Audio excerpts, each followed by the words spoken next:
Cantai ao Senhor um cântico novo, cantai ao Senhor um cântico novo, cantai ao Senhor um cântico novo, cantai ao Senhor, cantai ao Senhor, porque ele faz maravilhas, porque ele faz maravilhas, porque ele faz maravilhas, cantai ao Senhor, cantai ao Senhor.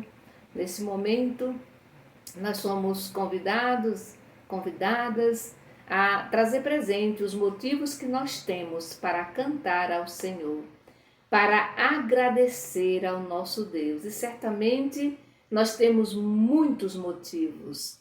Quando nós estamos vivendo um momento difícil da vida, passando por um momento de tempestade, geralmente a gente tem dificuldade de encontrar os motivos para agradecer a Deus. Nós temos dificuldade, mas se a gente pensa, reza, aí a gente vai descobrindo que nós temos uma lista enorme, né? A gente pode listar, né, um tanto de motivos para render graças ao Senhor. E a gente precisa agradecer sempre a Deus, sobretudo no nosso cotidiano, nas pequenas coisas que vão acontecendo e que às vezes a gente nem se dá conta, né? A gente pode hoje, o que você tem para agradecer a Deus agora, nesse momento? Eu agradeço a Deus pela oportunidade de ter dormido e de ter acordado com saúde. Eu agradeço a Deus porque eu posso olhar para minha mãe e vejo que ela está respirando. Então, esse é motivo para agradecer a Deus. E certamente você também tem muito que agradecer a Deus. Se você está aqui rezando comigo, é porque está vivo, né? E você pode olhar para o seu lar, para a sua casa e agradecer a Deus pelos seus filhos, pelos seus irmãos, pela mãe, pelo pai, né? Pelo seu trabalho, pela sua cama, né? Por você ter uma cama, né? Para dormir, para repousar, pelo alimento que você vai tomar nesse dia de hoje, né? Quando você olha na sua geladeira que você vê que tem a carne, que tem todo, né? Que tem tudo para você fazer para alimentar a sua casa, os seus filhos, né? A sua família. Então esse é motivo para a gente render graças ao Senhor. E aí, mas eu estou passando por um momento difícil, eu estou com alguém meu muito doente, ou eu estou também muito triste. Aí, quanto mais a gente acha motivo para agradecer a Deus, mais os problemas vão diminuindo. Eles vão se tornando bem pequenos, né? Eles vão se tornando pequenos. E quanto mais eu acho motivo para agradecer a Deus, mais eu vou tirando de dentro de mim também a tristeza, a angústia. Por isso, meu irmão e minha irmã, somos convidados agora a cantar de novo. Cantai ao Senhor um cântico novo, cantai ao Senhor um cântico novo, cantai ao Senhor um cântico novo, cantai ao Senhor, cantai ao Senhor. Vamos nesse momento rezar pelas pessoas que pediram, que confiam sempre em nossas orações. Queremos rezar pela Nilda e pela Marlene e por toda a comunidade do Pedro Raimundo. Também rezar pela Lucinéia Costa, pelo Marcos Vinícius, Tiago Leite, pelo Cosme, reza pedindo saúde, né, para o Cosme, também a sua esposa. Rezar pela Neuza, pela Antônia da Silva Lima, pela Francimar, pela Carla Graciene Silva Soposto, Lurdinha, Lúcia Maria da Silva, Leile Juraci Júnior, pelo seu Francisco do Terço. Rezemos também pelo Jorge, pela Cristina e toda a família.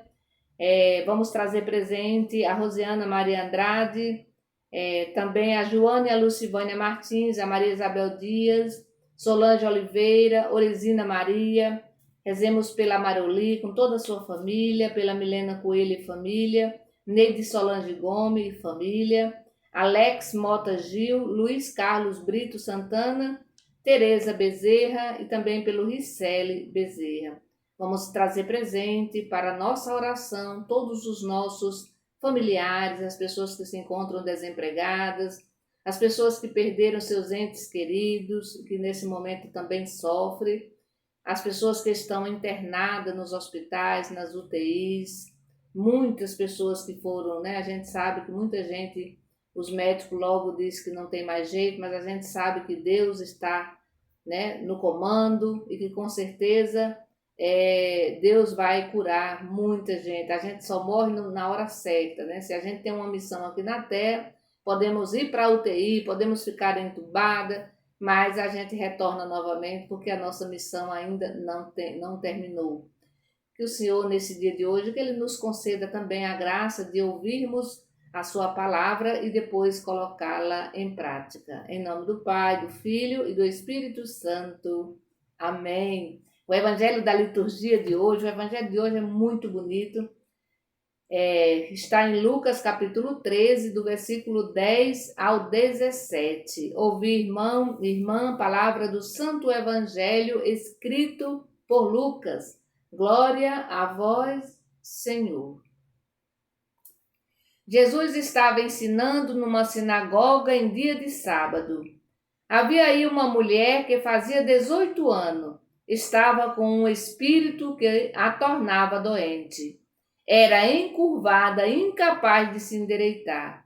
Vendo-a, Jesus dirigiu-se a ela e disse: Mulher, você está livre da sua doença.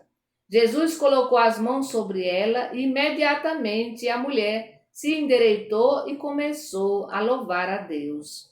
O chefe da sinagoga ficou furioso porque Jesus tinha feito uma cura em dia de sábado. E tomando a palavra, começou a dizer à multidão: há 6 dias para trabalhar. Venham, então, nesses dias e sejam curados, e não em dia de sábado. O Senhor lhe respondeu: Hipócritas, cada um de vocês não solta do curral o boi ou o jumento para dar-lhe de beber, mesmo que seja dia de sábado? Aqui está uma filha de Abraão, que Satanás amarrou durante 18 anos. Será que não deveria ser libertada dessa prisão em dia de sábado?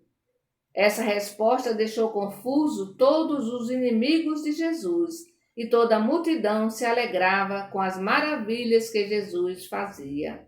Palavra da salvação, glória a vós, Senhor. Interessante, se a gente pega, vou começar hoje pelo último versículo, capítulo 3, o versículo 17, que deixou os inimigos de Jesus confusos. Portanto, Jesus tinha inimigo, gente, é claro isso, né? Jesus tinha inimigos. E ao mesmo tempo diz que a multidão se alegrava, a multidão ficava maravilhada com tudo aquilo que Jesus fazia. E o que é que Jesus fez no dia de sábado? Se a gente olhar bem para esse evangelho, tem alguns detalhes que é bem interessante. Então, Jesus estava ensinando numa sinagoga, portanto, numa comunidade, né? A sinagoga era um espaço, como se fosse uma capela, né? Não era o templo, mas era um espaço onde os judeus se reuniam para ouvir a palavra de Deus, né? Então, Jesus está ensinando numa sinagoga e é um dia de sábado. É interessante observar que é um dia de sábado. E para os judeus, o sábado era sagrado. Havia aí uma mulher que fazia 18 anos, gente, 18 anos, né? Que estava, aí como diz, que estava doente, né? E diz que ela era encurvada e ela era incapaz de se endireitar. É interessante observar que o Evangelho diz: vendo-a, Jesus dirigiu-se a ela. Veja só, não foi ela que pediu a cura. Aquela mulher, ela estava na sinagoga e a gente sabe que naquela época, na época de Jesus, as mulheres não ficavam no mesmo espaço que os homens, né? Eram bem separadas, ficavam distantes. Mas Jesus, que está do lado dos homens, ele vai enxergar, ele vê aquela mulher que há 18 anos, certamente há 18 anos, ela sempre ia ali na sinagoga e ninguém viu, nenhuma autoridade religiosa percebeu que aquela mulher andava encurvada. né? E Jesus vê, ele vê aquela mulher. E aí ele vai se dirigir a ela. Ele se dirige a ela e ele vai dizer: mulher, você está livre da sua doença. Jesus colocou as mãos sobre ela. Então Jesus primeiro, ele quebrou o protocolo, porque ele se dirigiu a ela, ao espaço, era um espaço onde os homens não podiam, não entravam, né? Porque era o espaço das mulheres, e nem as mulheres podiam passar para o lado dos homens. Aqui não diz, ele se dirigiu, portanto foi ele que foi, né? Então ele adentrou no espaço que era na época proibido, né? Então, o homem jamais podia ali se aproximar de uma mulher, ainda mais essa mulher tendo problema de saúde. E é interessante a gente olhar, porque a pessoa é encurvada, e aqui, gente, não é encurvada só porque tem um problema de coluna, não, né? Mas ela é encurvada. E uma pessoa encurvada, ela olha sempre para o chão. Ela não tem coragem, de levantar a cabeça. E se a gente olha hoje na nossa vida, sobretudo, né, para os nossos irmãos, nossas irmãs, quantas pessoas hoje vivem também encurvada, né?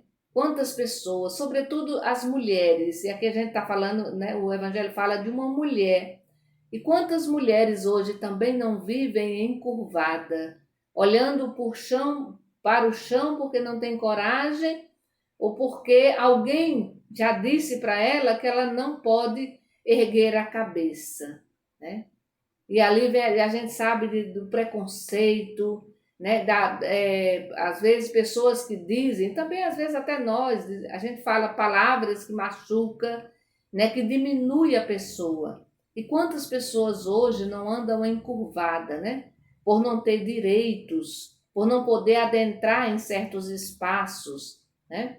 Então Jesus coloca aquela mulher, né, no meio, ele traz essa mulher para o meio, ele endireita, né, na verdade, ele faz com que essa mulher agora não precise andar mais encurvada, olhando para o chão. Portanto, uma pessoa que olha para o chão, ela não enxerga o que vem à frente, o que tem na frente, né?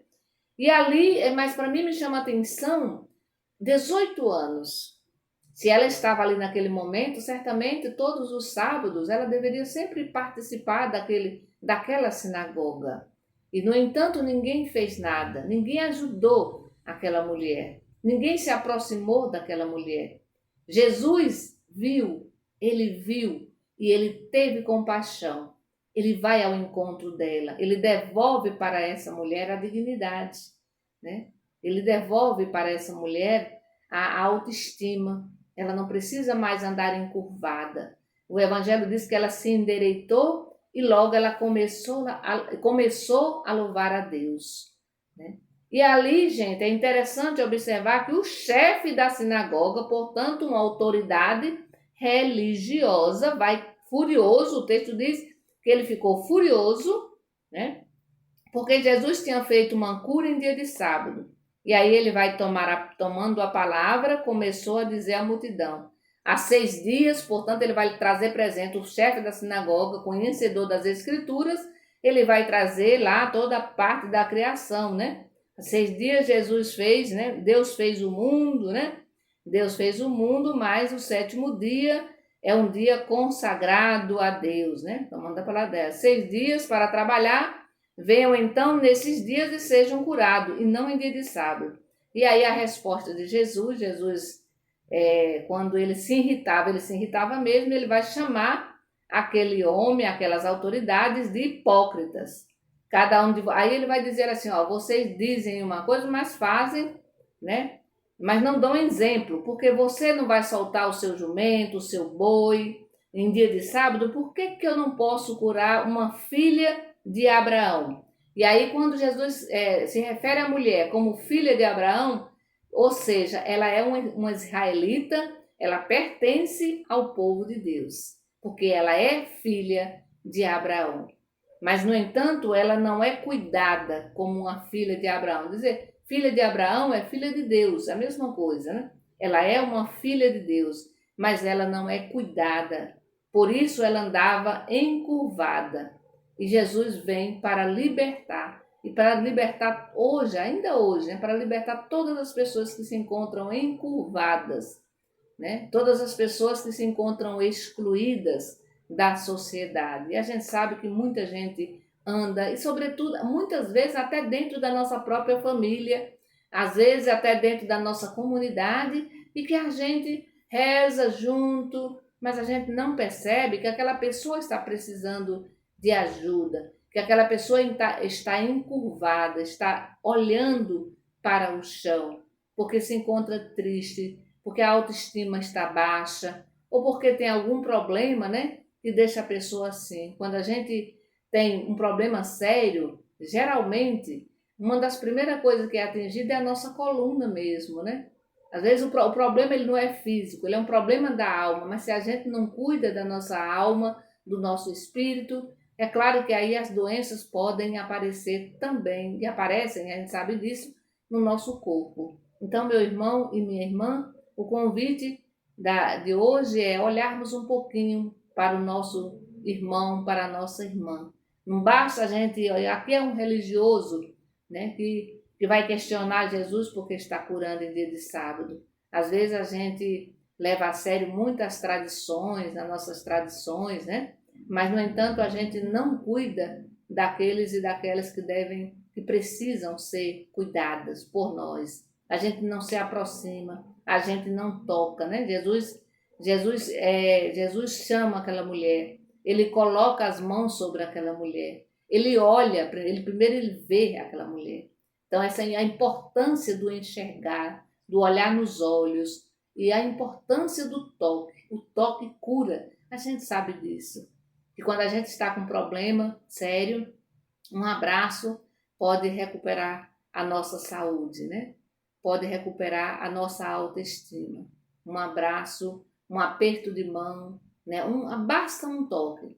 Ou simplesmente se aproximar da pessoa, olhar nos olhos e com o próprio olhar, sem precisar dizer palavra, dizer: eu estou aqui, pode contar comigo. Isso é muito importante, meu irmão e minha irmã. Que o Senhor, nesse dia de hoje, nesse início de semana, nos abençoe e que a gente possa viver realmente, não voltado para a gente mesmo, mas pensando também no outro, na outra, sobretudo nos nossos irmãos e nas nossas irmãs que estão sofrendo, que estão passando fome.